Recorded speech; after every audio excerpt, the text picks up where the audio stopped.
Hey, what's up, you guys? Welcome back to the Kordial Media YouTube channel. My name is Adriana, and I help content creators and Shopify e-commerce businesses drive traffic and sales utilizing Pinterest through my Pinterest marketing agency, Kordial Media. In today's video, we're going to outline all the creative types that I've noticed work very well on Pinterest ads versus those that don't work nearly as well. You'd be surprised at the amount of variety and types of pins that I've seen do well versus not do well, and that there's a multitude of different types of pins for you to actually choose from when it comes to generating those sales and launching your Pinterest campaigns. Before we dive in, don't forget to hit the big red subscribe button and to hit the bell to be notified every single time I post a new video here on the Kordial Media YouTube channel.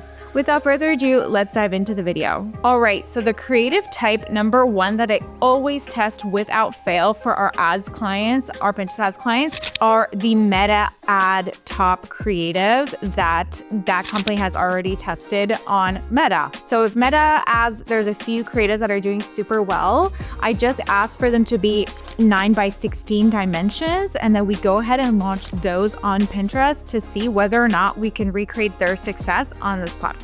Sometimes it works super well and we see really good success on Pinterest by utilizing the same creatives that are performing very well on Meta. But in other circumstances, it ends up competing against the Meta ads, and they don't necessarily work as well as, custom creatives that we would have designed in-house for that company. This is something that I advise everybody to test, however, to see which way it's going to go for your business, and then take the learnings, educate yourself from there, and then make a decision as to whether or not you're going to continue to use the Meta top performers or pivot entirely.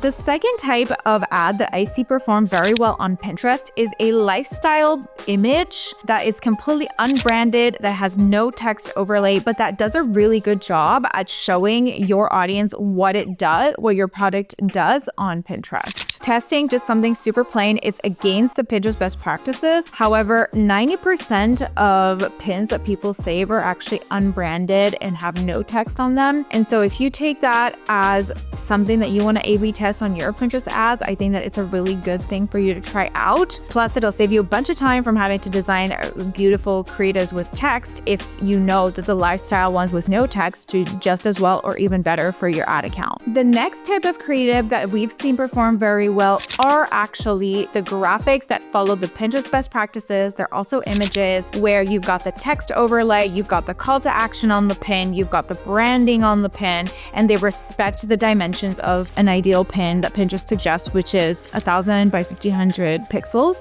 in dimensions. And so that's also a type of creative that I suggest that you test too. Now, up until this point, I've mentioned 3 creative types that you can test that we've seen do well on Pinterest for a variety of different ad accounts. However, you might be wondering whether or not you should be testing all of them at the same time or do a few to start and then test more later down the line. This is how I would approach it. First, I would test the Meta ads, give it 2 weeks to a month to see whether or not those are performing.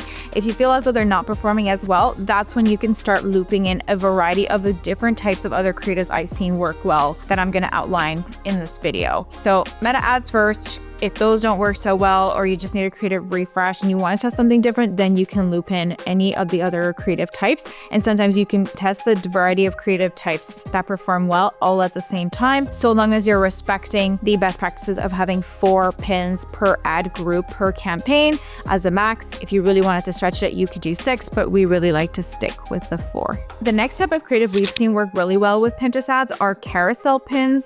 We use these to educate the pinner on the product that the client is selling.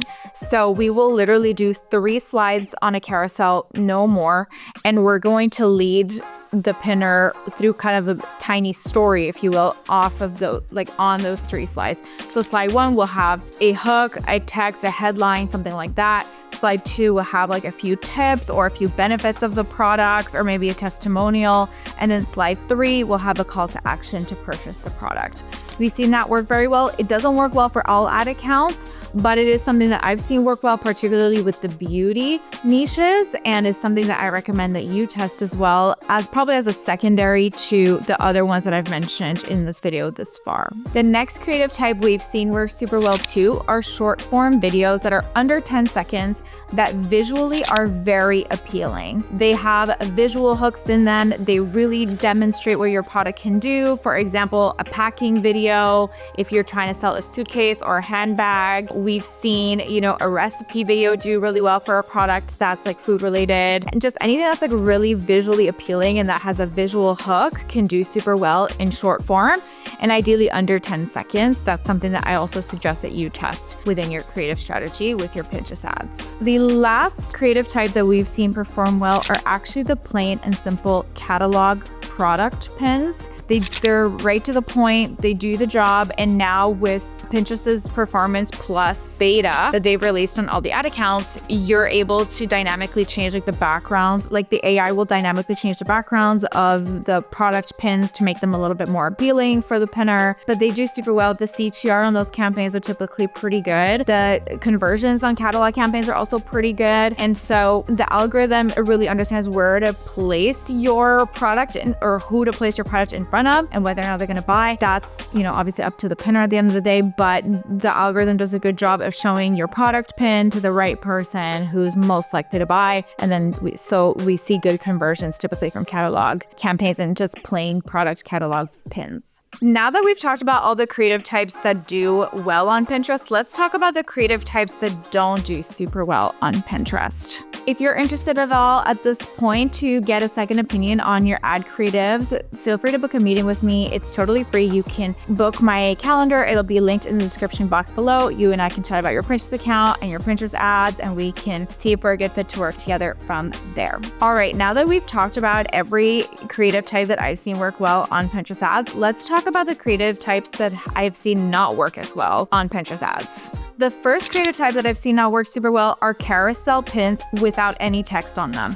Just almost like a little slideshow of your products. It doesn't seem to appeal to the pinner too much. They don't seem to have any incentive to kind of sift through that carousel because they're not learning anything and you're kind of asking of them an extra step that they might not want to necessarily take. So if you're going to do a carousel pin, definitely make sure that you have a hook and a headline. You've got some tips on your carousel. You got a call to action to really incentivize the pinner to want to sift through your carousel. The next type of creative I've seen not work well on Pinterest are anything square.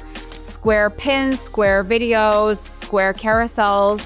You want to make sure that you are appealing to the Pinterest best practices in terms of dimensions of your pins. So whether it be 9 by 16 or 1000 by 1500 pixels in terms of dimensions, that's typically what we see work very well. Square on the feed gets lost because it's a lot smaller than all the other pins and therefore doesn't tend to convert as well. And so we've seen overall those types of pins not do super well. And so we never test them for our clients. Another creative type that we've seen not do super well is actually a static image with a testimonial on it. The reason why is because it doesn't really add much value to somebody who doesn't know your brand at all. If they don't know the products you offer or anything about your brand, reading a testimonial about your brand won't be super added value to the pinner. And so we try to steer clear from using a testimonial on the creative itself. That being said, we've seen where the testimonial is the pin title do very well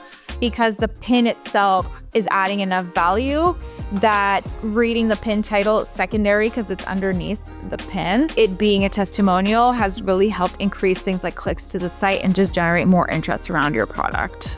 The next creative type that we've seen not work super well is actually talking head videos that are like more than 10 seconds long. Well, talking head videos to start, even if they're under 10 seconds long, don't do super well. And then any videos that are above 10 seconds long also tend not to do super well. The reason why is because most pinners don't go through their feed with sound, like listening to sound. And so if somebody's just talking through a video or explaining what their product or service does, it doesn't tend to get a pinner to stop in their tracks to like take a look at the videos. Now, there's always exceptions to the rules. Like sometimes the talking heads can do well, but overall for the majority of the time, we've seen them do not as well more often than do well. Let me know if you've tested any of these creative types or if you'd be interested in testing any of the creative types in the description box below. We also have 3 free templates that you can download for Canva to create some pins, which I will link for you in the description box below as well.